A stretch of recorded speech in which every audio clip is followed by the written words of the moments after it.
Welcome back to the most news in the morning. 2009 just days away now, and with the new year comes, of course, new trends. So what can we expect?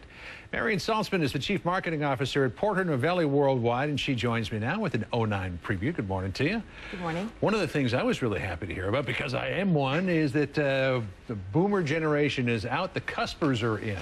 Right, well, Generation Jones, Cusper, call them what you will. There's definitely going to be a power shift. Obama going to the White House is the beginning of something new. I think you're going to see this group born 1954, 1955 to about 1965 with different set of values. We weren't allowed to go to Woodstock. We were told to go back to our bedrooms and do our homework.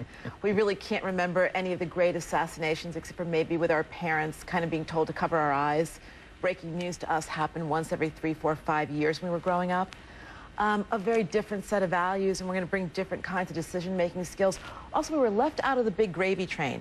Most of us didn't make money in any of the big heydays, and I think we have a different set of values coming out of the big blow-up of all these things. So not only will the cuspers be in, or Generation Jones, as you call them, but also Heartland Home Base, a new focus on the Windy City. Well, I think Chicago is going to be the big trend-spotting market. We've all focused on LA, we've all focused on New York, we've exhausted these places to death, and suddenly we find out that leading indicators say people in the Midwest are the people to study.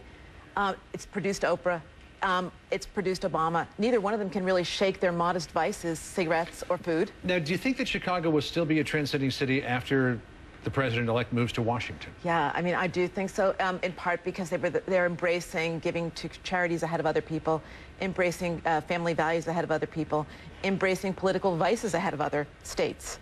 So they have the yin and the yang, they have the goodness and they have the badness. Yes, so they have all of our conflicts built into one. We got the president-elect, and then we got Blagojevich all in the same paragraph. You have the Tribune. You have also the first place where Americans, everyday citizens, demanded their stake in the bailout. If you think about the strike that happened where the people went back and said, hang on, that's right, give me my fair share. Yeah, that was really the beginning of people saying, stop, I want my business too. So the economic crisis obviously will have a big impact in the first part of next year, if not all of next year. And you suggest that one of the trends we're going to see is the ultimate reboot? That's what is right. That? Think about when your computer melts down, you call the IT department, you call Geek Squad, and they say reboot. Every one of our systems needs to be rebooted. Education isn't working. Healthcare isn't working. The roadways aren't working. Think of those potholes you fall into every morning when you're getting here. The whole country needs to be rebooted at a bigger level. The World Economic Forum has met and they said we need to reboot everything. We are broken. And we're broken and we're going at least 40 miles an hour, and we've got to reboot while we're doing it at that speed. Tom Friedman had an interesting piece in a recent New York Times, going from Hong Kong's airport to landing at JFK. And that's big old like going backwards in time and economy as well. And look, it's a buzzword now, which makes it even more dangerous to me. Friedman talked about it last week. It's on the cover of Men's Journal. It's on the cover of Marie Claire. Everybody's buzzing about it. But if we don't figure out how to do it, we're broken. And also, a dollar becomes much more valuable when economic times are tough. And you say that there will be a return to value and values? That's right. I mean, we're going to put a lot more emphasis on having cash in our pocket, but only spending our cash with people that are good people.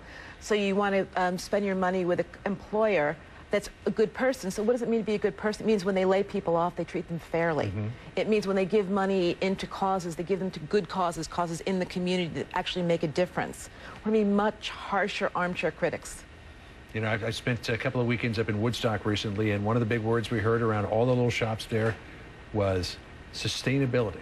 And local. Local is the new global. You don't want to be bothered with the rest of the world until you solve your problems locally. It doesn't mean we don't care about world issues. Of course we do.